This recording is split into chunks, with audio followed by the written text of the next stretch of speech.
For these year's predictions, I went under four criteria to make these predictions based off of last year's performance, their strength of schedule this year, injuries in training camp and preseason, which may have changed a game or two, and then obviously the overall roster. Now, these factors are in no particular order. So, what I'm going to do is we're going to start with the AFC East. We're going to make our way through the AFC East, the AFC West, the AFC North, the AFC South. I'll go through the entire AFC playoff bracket. Then we'll go through the NFC East, the NFC West, the NFC North, the NFC South. Then we'll go through the entire NFC playoff bracket. I'll get to the Super Bowl, and then at the end, I'll recap what my best bets are. So again, I went through every single game of the NFL season, all 285 regular season games, every single postseason game. I have spent over a month on these predictions that I have previewed with you and I have talked about during the last month. So without further ado, let's kick it off. These are my 2024 Brandon's World NFL predictions, and starting in the AFC East. So I have the New York Jets winning the division at 11-6. I had the Miami Dolphins also at 11-6. I have them as a wild card team, but the Jets, because of their division record, will win the tiebreaker. I have Buffalo at 9-8, just missing the postseason. And I have New England with the worst record in the NFL at 2-15. So with the Jets, as you guys know, last year I was not all in on the Aaron Rodgers led Jets, mainly because of their offensive line and the competition in their division from Buffalo and Miami. And of course, 4 plays into the season, Aaron Rodgers tears Achilles, and for all intents and purposes, the season was over. The Jets pretty much had duct tape a quarterback with Zach Wilson, Trevor Siemian, among other, basically non-quarterbacks in the National Football League. There was even drama in the offseason as it was reported the Jets tried to fire offensive coordinator Nathaniel Hackett, but Rodgers nicked that termination. Now, going into free agency, the Jets had a goal of upgrading the offensive line to ensure Aaron obviously stayed as upright as possible. And what they did was they went out, they signed all-pro left tackle Tyron Smith from the Dallas Cowboys, and they added Morgan Moses from the Baltimore Ravens. Now, Mike Williams also comes in because one of their other needs was obviously to get a complimentary number 2 wide receiver to Garrett Wilson. And Mike Williams, Garrett Wilson, Allen Lazard, Randall Cobb will make up the receiving corps. So you had all this talent that they added to the offensive line, which, by the way, does include left tackle Omale Fashu out of Penn State, who is projected to back up Tyron Smith, who has not been healthy during the past few seasons. I do expect him to make a few starts this season. You had all that talent on the offense, and in my opinion, still a top 5 defense in the league, led by defensive coach Robert Saleh. And even with Hassan Reddick and the loss of Bryce Huff, we know the talent that this Jets team does have. And in my opinion, Buffalo and Miami both lost significant pieces on the defensive side of the ball. We know Miami struggles in cold weather in November and December. I don't think Buffalo, even with Josh Allen, is going to be as good and as dominant as they have been the past few seasons. I kind of think their Super Bowl window is sort of closed.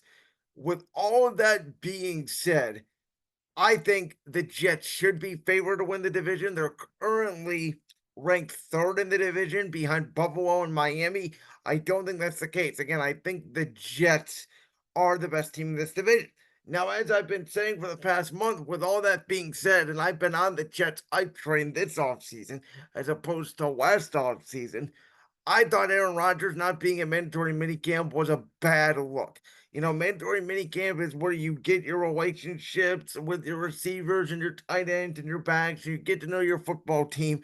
And I do truly believe that a Super Bowl roster like the New York Jets, that to build a Super Bowl winning culture and team, it starts a mandatory minicamp.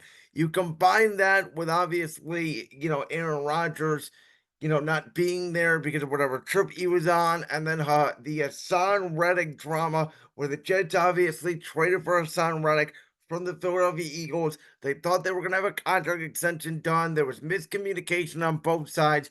Now Reddick says he is completely done with the New York Jets.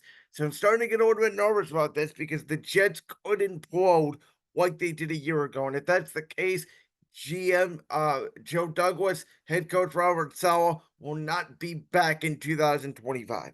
So in my opinion, feel like this should be the New York Jets' year to win the AFC East for the first time since 2002.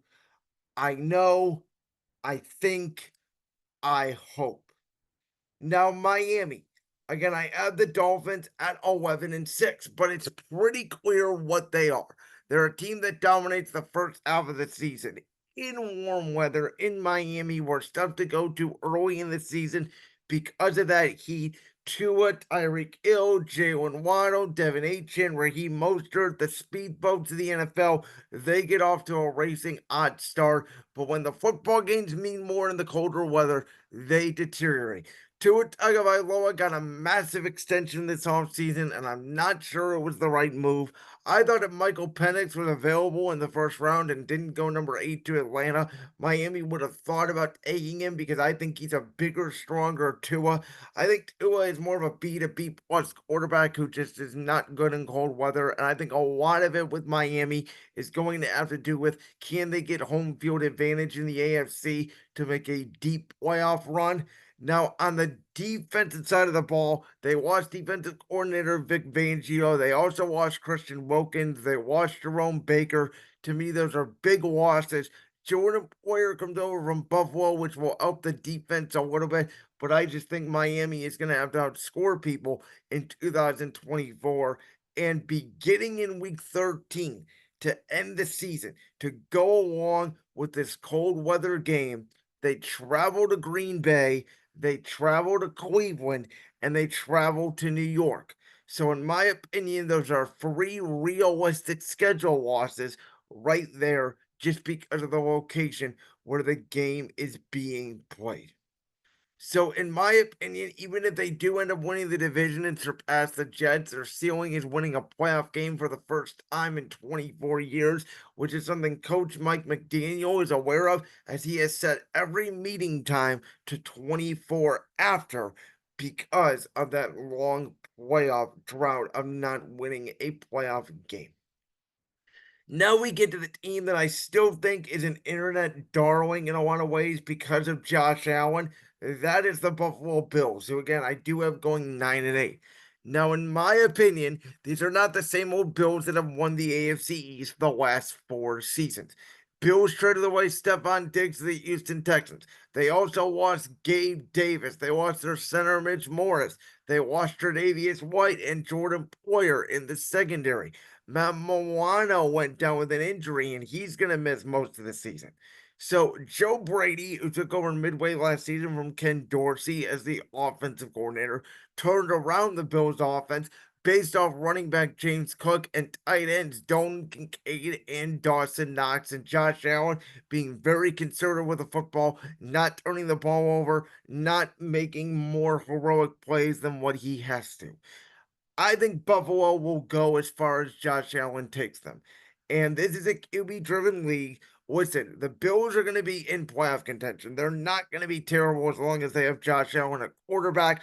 I just think when Marquez Valdez Scantling and rookie Keon Coleman are your big contributors at the wide receiver position, that's an issue. And again, I don't think that they match up with the likes of Kansas City anymore, with Cincinnati, with a Baltimore, with a Houston, with a Jets. I think Miami's pretty close in their own division because we know division games are pretty weird. But I just don't think this Bills team is going to be as explosive. I don't think the defense is going to be as sound as it was a year ago. So that's the reason why I have a Buffalo regression here. Now, they're over under on the season for Buffalo is 10.5. So in order to hit the over, they would have to hit 11. Now again, could Josh Allen go crazy? Could they get to that 11 marker? Absolutely. But I just don't see it. And if the Bills do falter, if they win either 8 or 9 games, Sean McDermott, who to me is a good coach, so he's not a great coach, and I don't know what his relationship is like with Josh Allen. I thought Buffalo should have moved off him a couple years ago for their former OC, Brian Dable. If this thing in Buffalo goes sideways, it could be McDermott's last season.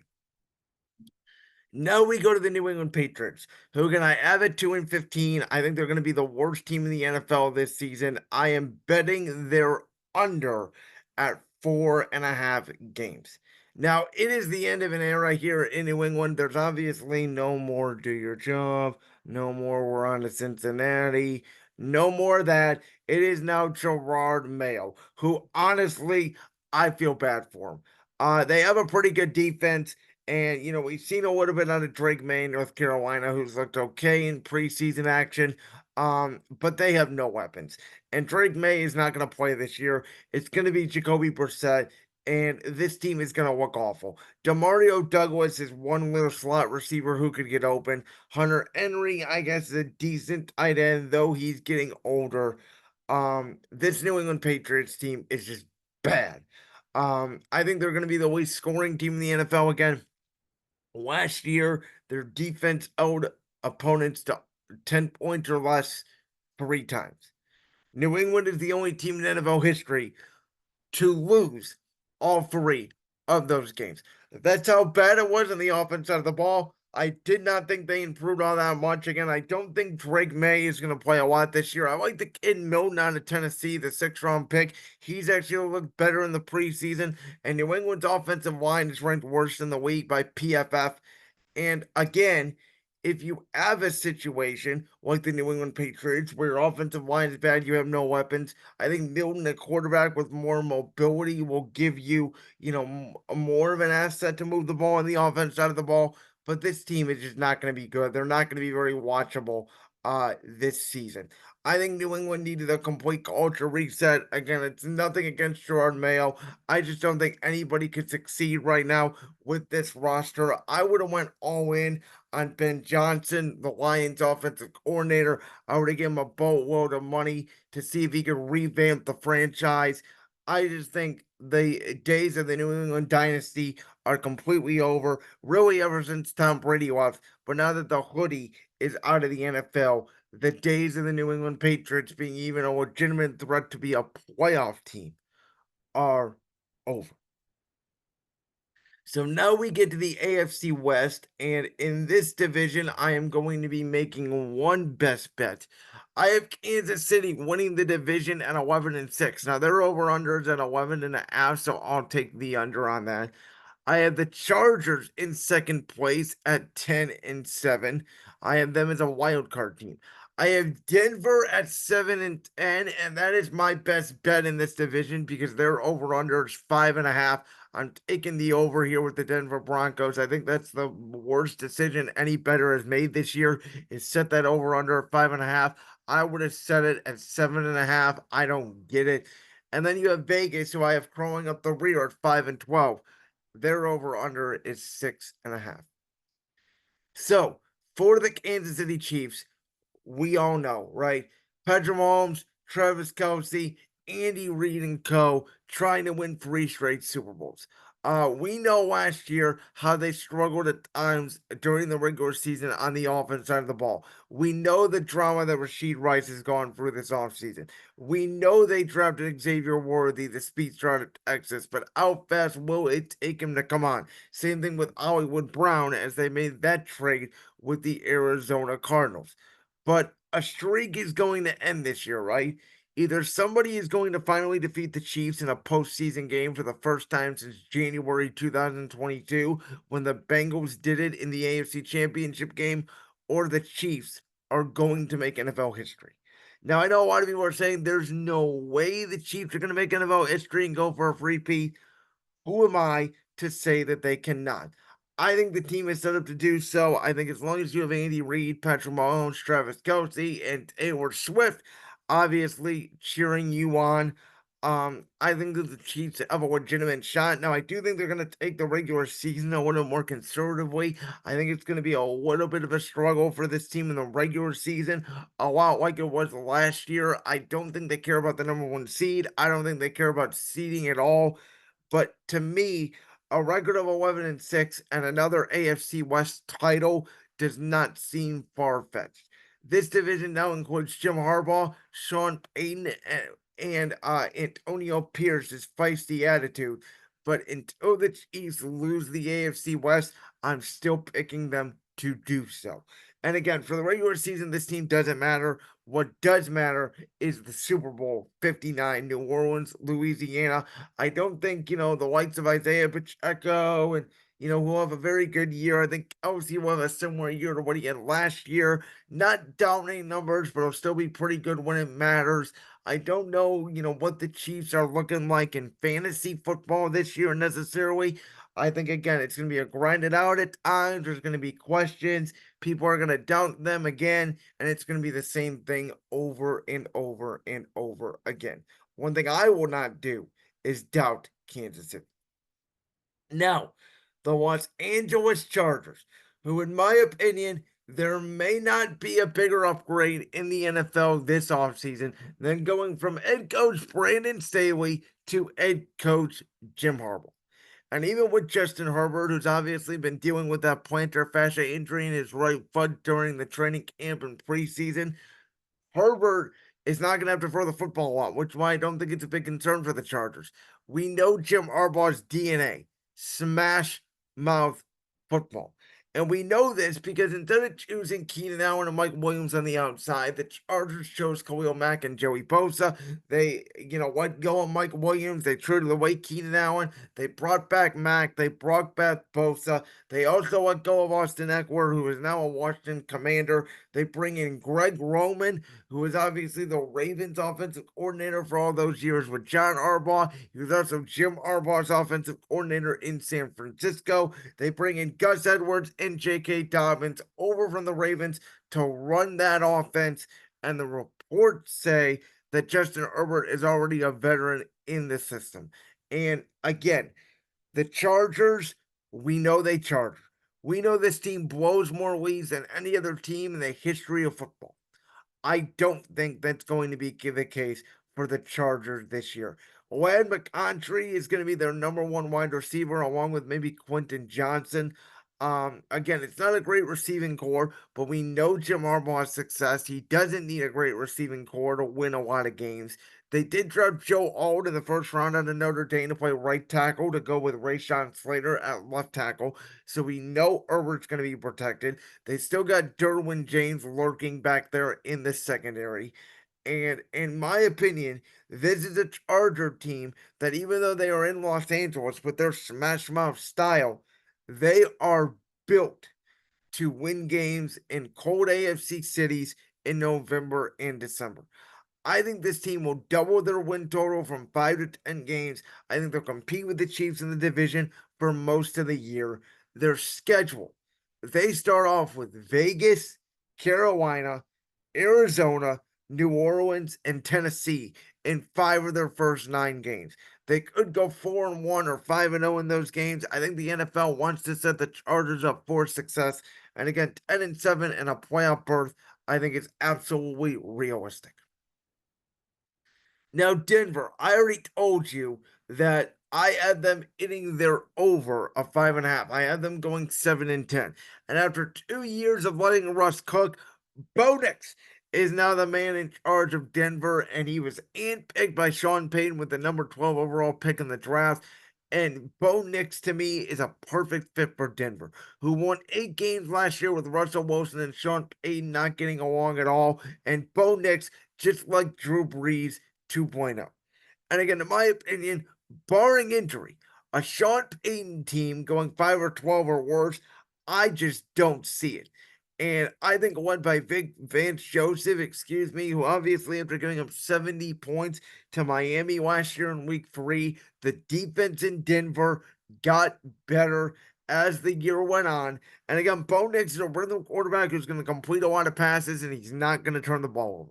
something the opposite of Russell Wilson. And he also moves better than what Russ did last year. Still got Tim Patrick, you still got Corwin Sutton, you got a bevy of backs. Their offensive line, led by Garrett Bowles, the left tackle, got better as the year went on.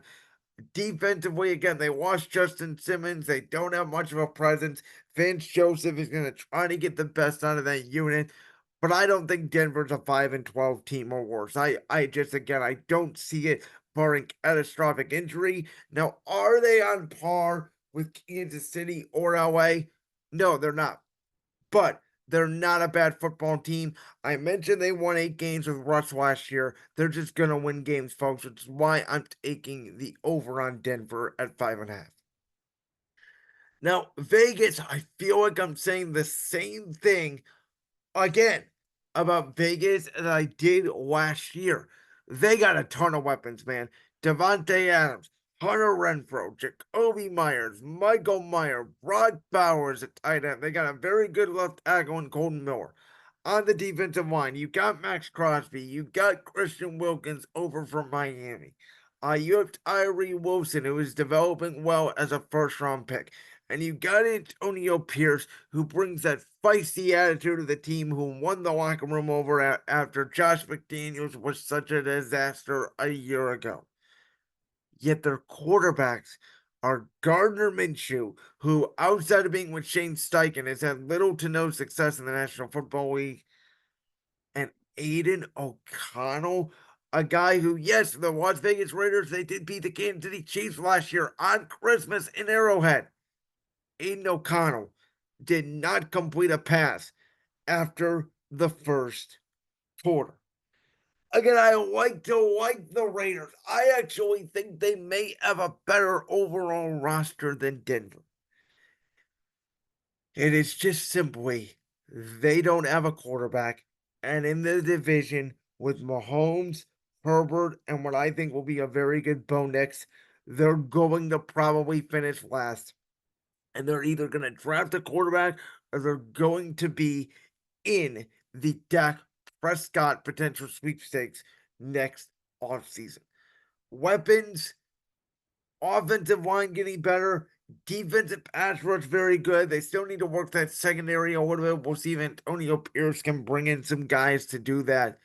But the situation with Vegas really is they got to get a quarterback and they don't have one.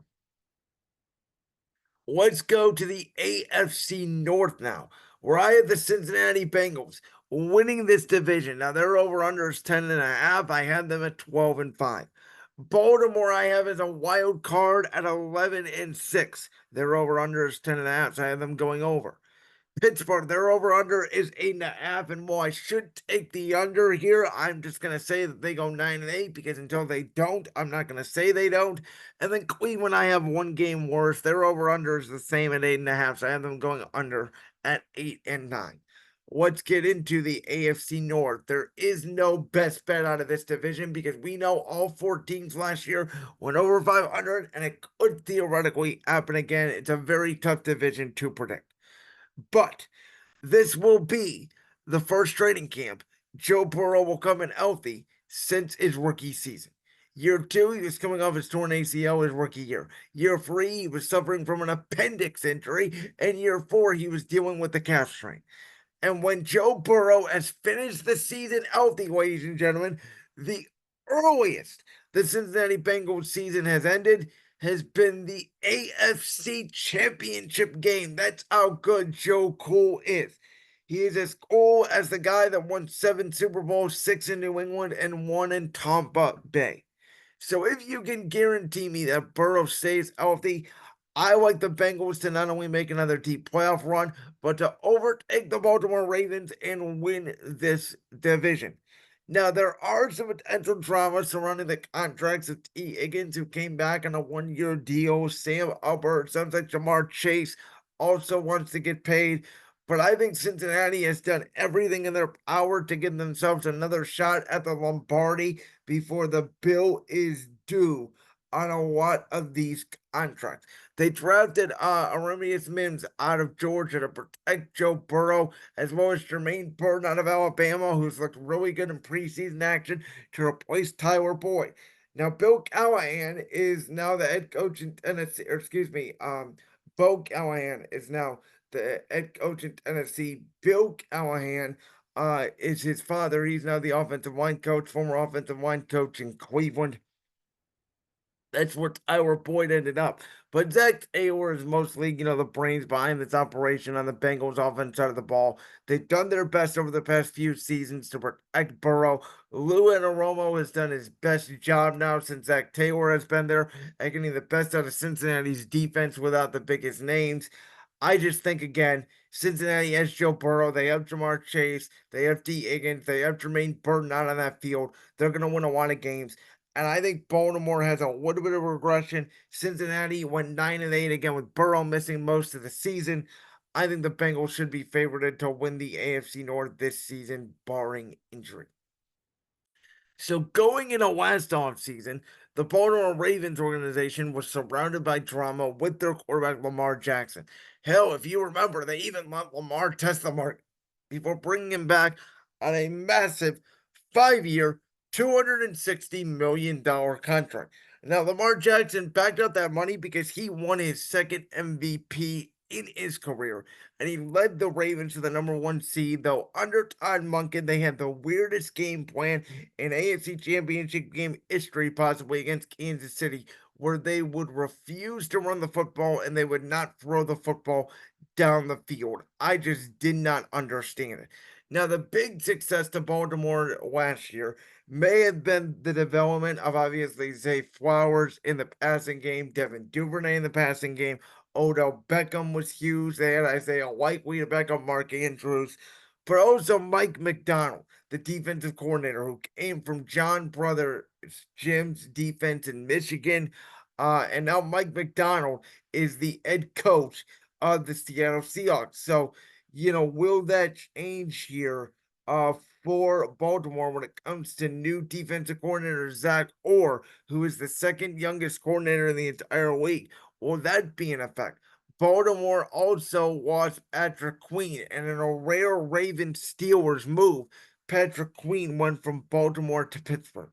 So there's a little bit of a what if here with Baltimore. Can Zay Flowers, Devin Duvernay, and those guys step up in the passing game? I think Lamar Jackson is not going to have an MVP type season, and Lamar's also had an injury history. A lot like Burrow last year, Lamar stayed healthy. Will he have another year healthy? Listen, they also brought in Derrick Henry, obviously, in the running back room.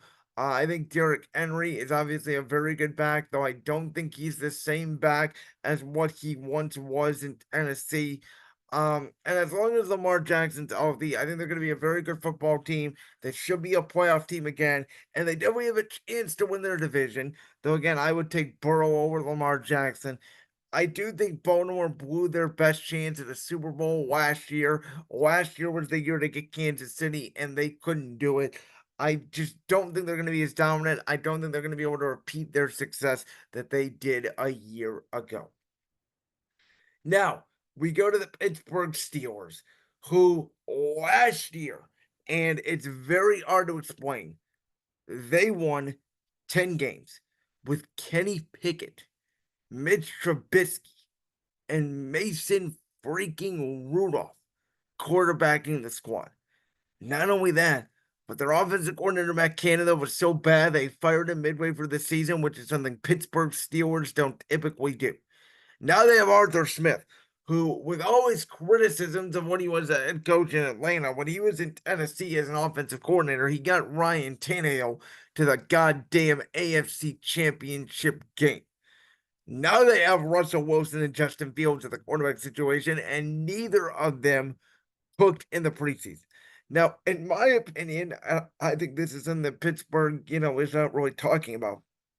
They gave up a conditional 6th-round pick for the former Chicago Bears starter in Fields.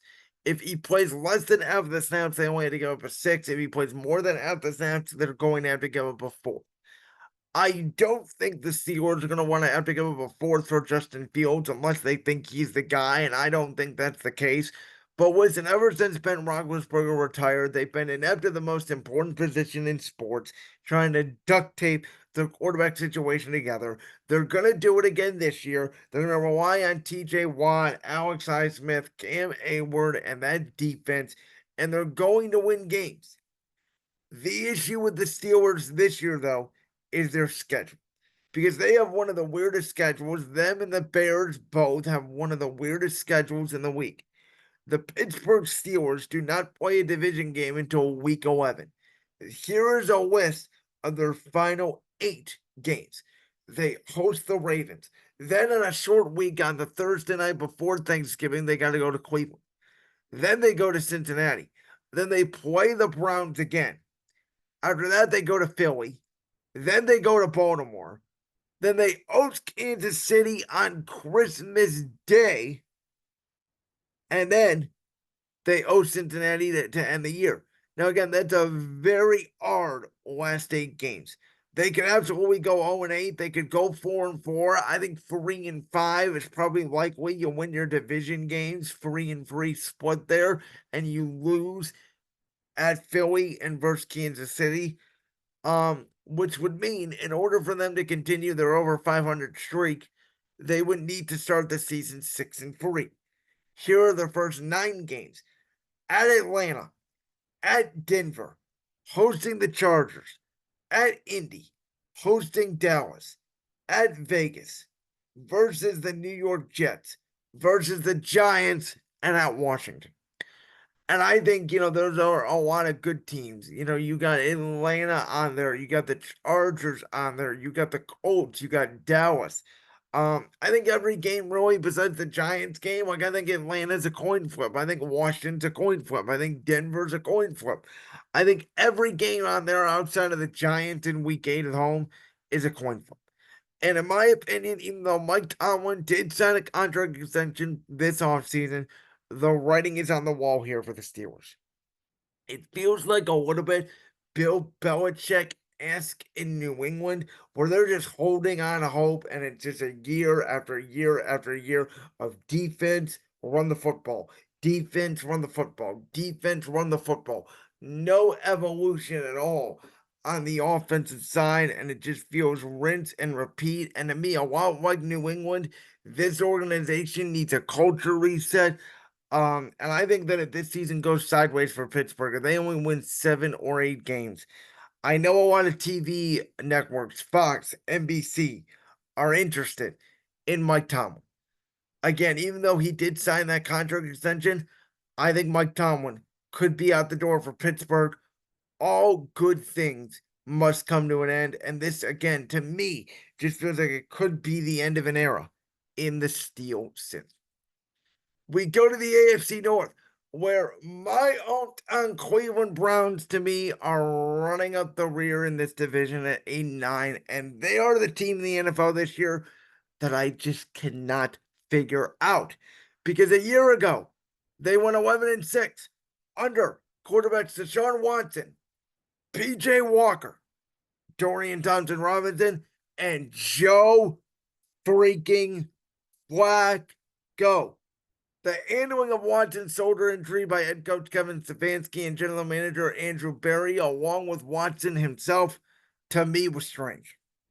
Because one week Watson was set to play, then he wasn't, then he was, then he got concussed, then he got hurt again, then he played a perfect second half against the Ravens after he couldn't hit the sound of a barn in the first half.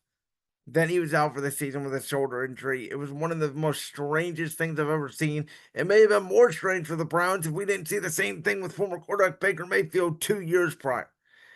And on top of that, the Browns lost, maybe the best back in the sport in Nick Chubb to a gruesome knee injury week 2 in Pittsburgh.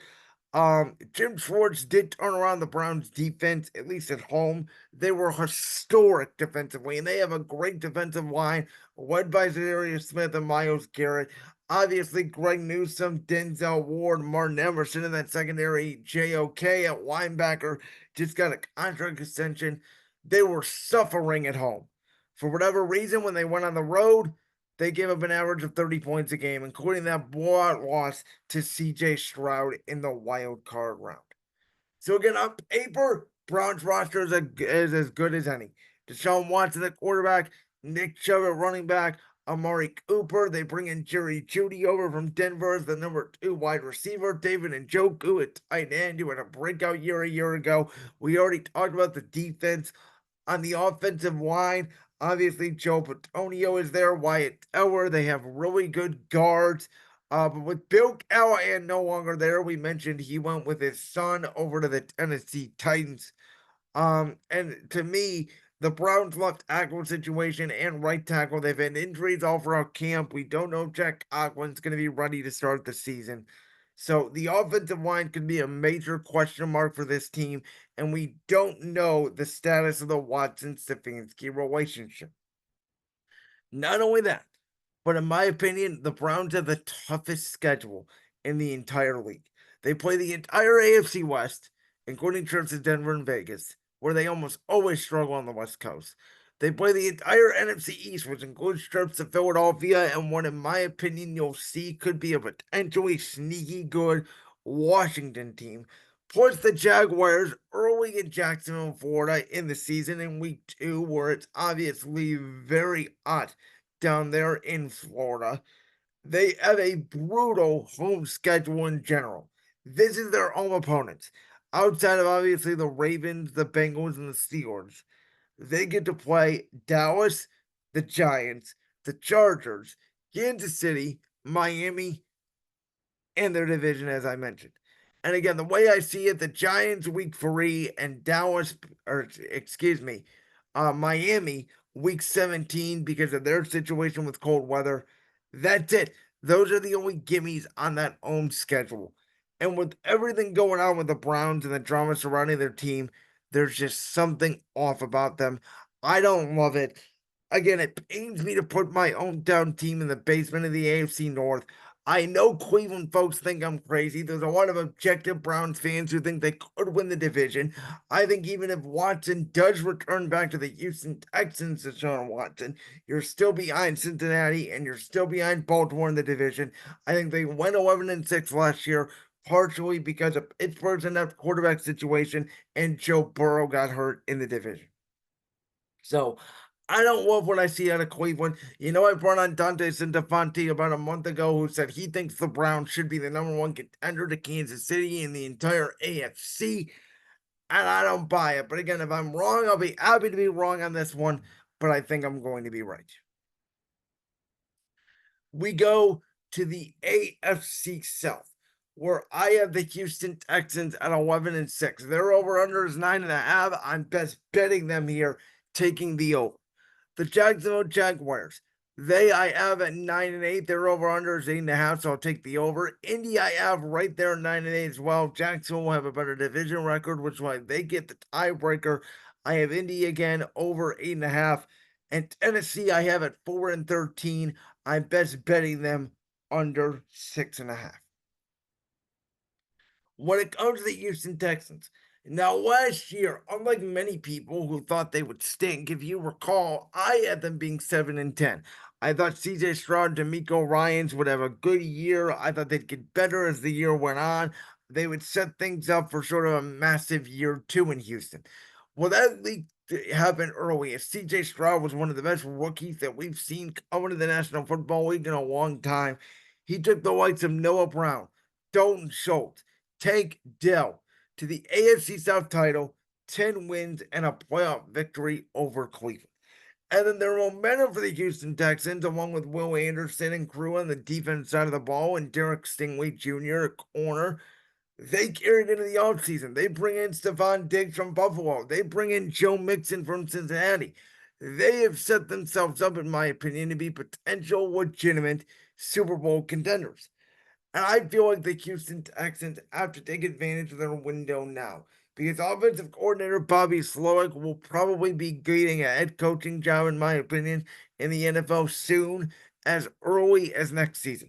And with Anthony Richardson getting better, in my opinion, and with Trevor Lawrence going to have a bounce back year, in my opinion, this division is getting better. The AFC South, is no longer the place for losers. With that being said, for this year, I like Houston better than Jacksonville. I like them better than Indy. I like the additions they made. I think this should be the year they win the division, but this will not be a walk in the park by any means. They played 7 playoff teams from a year ago: Buffalo, Green Bay, Detroit, Dallas, Miami, Kansas City, Baltimore, including Miami, Kansas City, and Baltimore back to back to back late in the season, as well as teams like Chicago, the Jets, and then in their division, Jacksonville and Indy, who we project could be teams that either make the playoffs or are on the fringe of making the playoffs and are better than a year ago. So it's not going to be an easy road for the Texans. There is a world where they win 9 games and don't win the division and they're under hits. But I think that even though their over under is 9.5 for a reason, they'll go over at least to 10 wins and they will win the AFC South. The Jacksonville Jaguars. They, again, I have going 9-8 because they started a year ago, 8-3, and Trevor Lawrence got hurt and they collapsed. They gave the division to CJ Stroud. I argued with my partner Josh Younger on championship rings all season. I thought Jacksonville was better than Houston, and they were better. They beat them in Houston. Even when Houston beat them week 3 in Jacksonville, and a shocker at the time, Jacksonville went to Houston later in the year. They beat them. And I still think the Jags are a good football team. And I think they will make a playoff run this year, albeit again in a harder division with Houston and Indianapolis getting better. I think the combination of Trevor Lawrence and Doug Peterson is just too hard to ignore. Now, last year, I thought they tried to feed force the ball to Calvin Ridley. He's now in Tennessee. And we saw 2 years ago that Trevor Lawrence may have done better when he did not have a number 1 wide receiver. He was distributing to the likes of Zay Jones, distributing to the likes of Christian Kirk, distributing to the likes of Evan Ingram. And I love the addition of Gabe Davis to add to that core in Buffalo as well. Outside of the man who changed his name from Josh Allen to Josh Hines Allen, defensively, they don't have a lot to work with, especially because Trayvon Walker, the number 1 overall pick in the 2022 NFL draft, seems like an afterthought at this point. They do have a new defensive coordinator in Ryan Nelson, who was the former defensive coordinator of the Falcons last year. We'll see if he can get that unit to at least average. If he does that, I think Jacksonville again is a potential playoff player. Now we go to the Indianapolis Colts, who, in my opinion, are fascinating because they won 8 games in 2023, and they did so without Anthony Richardson finishing a single game and being led by Gardner Minshew. For that reason, without a lot of tape on Indianapolis with the Florida prospect under center, I think the upside for this team is tremendous. And again, I think them winning 9 games, competing for the playoffs and the AFC South crown should not be considered bold. We know how brilliant Shane Steichen is. We saw his work with Justin Herbert in LA his rookie season. We saw his work with Jalen Hurts in Philadelphia. We saw what he did with Gardner Minshew last year, and now I think he's going to do the same thing with Anthony Richardson this season. So again, without that tape on Richardson, I think the Colts could sneak up on people early in the season. Richardson should only get better as the season goes on. They have a solid offensive line, an improving defense led by DeForest Buckner, Kwity Paye, crew, Kenny Moore in the secondary, Jonathan Taylor, Michael Pittman, very good weapons. Steichen is going to get the most we know out of the offensive unit. I think the Colts are just going to be a very good, solid team. Again, competing for a playoff spot as well as the AFC South crown. It may take them another year, though, to get over the hump. Then we get to the Tennessee Titans, who, again, I've already said I am best betting here the under at 6.5. They are currently listed at 4-13. So the Titans have a new head coach and former Bengals OC Brian Callahan, which we already talked about. It's a complete 180 from former head coach Mike Vrabel. And as you guys know, during the offseason, I was the only person in the media, I feel like, who said the Titans needed to move out Mike Vrabel. This team was a disaster last year. They had no offensive weapons, and no, that wasn't the fault of Vrabel. But again, I want like Pittsburgh and I want like New England. This team just needed a culture reset, right? Gone were the days of Ryan Tannehill, AJ Brown, Derrick Henry. This was Will Levis, who looked incompetent at times at the quarterback position, Derrick Henry with no offensive receivers, an older DeAndre Hopkins, and what? I mean, they traded away Kevin Byard on the defense side of the ball. They really had no defensive pieces. So this year, what the Tennessee Titans do, they go out, they replace Derrick Henry with former Dallas Cowboys starting running back Tony Pollard. They added Tyler Boyd, who was with Callahan in Cincinnati. They add Calvin Ridley. They paid him a lot of money for Ridley to not go to New England and to go to Tennessee. They still have DeAndre Hopkins on the roster. We don't know how good their offensive line is. We know Bill Callahan's a very good offensive line coach, but they have seemingly no talent at that position. And their defensive line is also very little with barely any pass rush. This team to me reminds me of last year's Commanders. A team with weapons but not a lot else, and they're trying to figure out if Will Levis is the guy, the way the Commanders were trying to figure out if Sam Howell was the guy, and clearly Sam Howell was not, and I don't think Will Levis is. Now, we had Austin Arnold on about a month ago. As I already mentioned, Dante Centofonte said he thinks the Browns are the number one contender to Kansas City in the AFC. Austin thinks the Tennessee Titans could shock people. And listen, with all those weapons and an offensive-minded head coach and Brian Callahan, if Will Levis hits, he could be the guy, and Austin could be right. The Titans could surprise people. I just don't think it's happening. And to me, they probably finish as the second worst team in the conference behind New England, and they'll be searching for a new signal caller in 2025 at the top of the NFL draft. So that is the entire AFC. We just went through half of the National Football League. So we go to the AFC conference standings. Your division winners, the number one seeded Cincinnati Bengals at 12-6.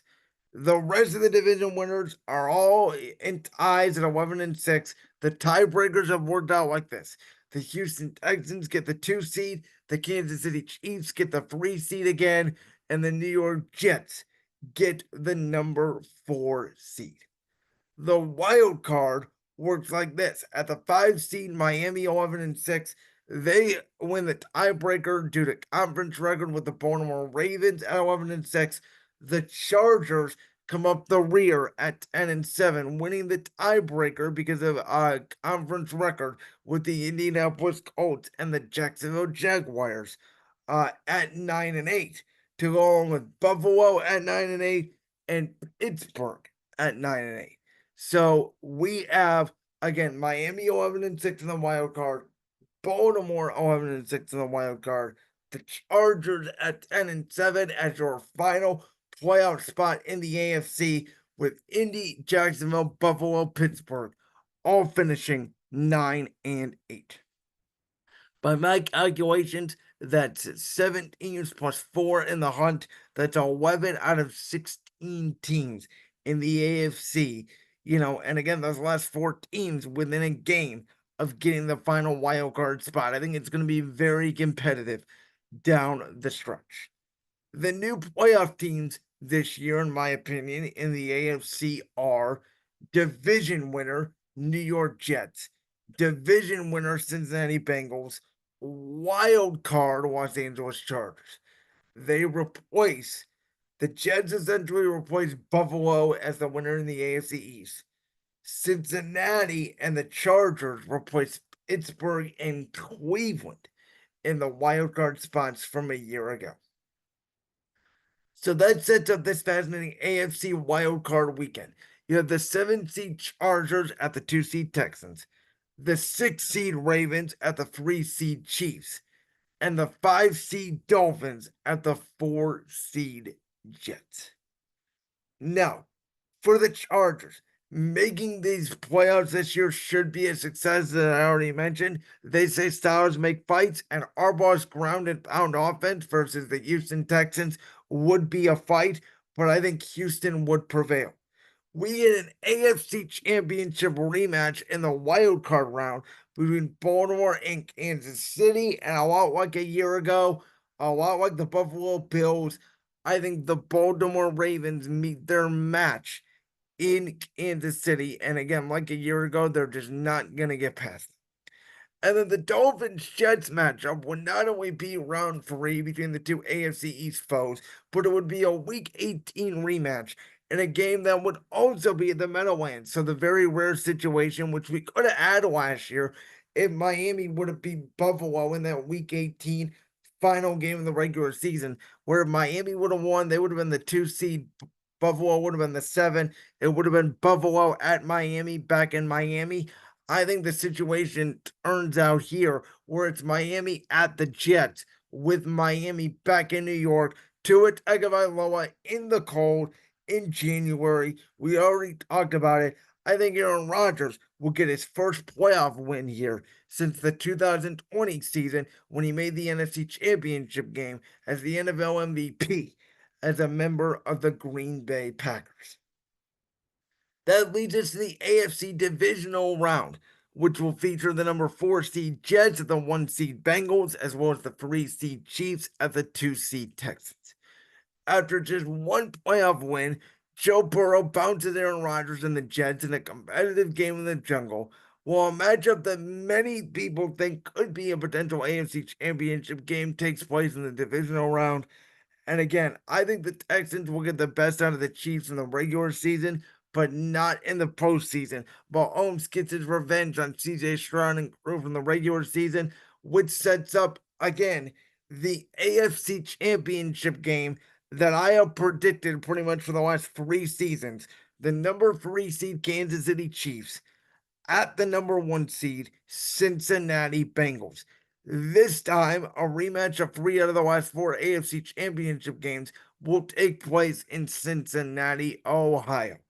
Burrow and co will try their hardest to prevent Kansas City from repeating, but a game-winning drive from Patrick Mahomes will rip the hearts out of every fan in the jungle, and Kansas City will be one step closer to finishing their story. As of course, the American Nightmare Cody Rhodes did at WrestleMania 40, they will advance to New Orleans to play the NFC winner. Like that clip from the Brands World podcast? If so, make sure you go down there and hit that subscribe button. While you're down there hitting the subscribe button, make sure to also hit the notification bell so you never miss another upload. And make sure you check out all the other clips from the Brands World podcast right here on YouTube.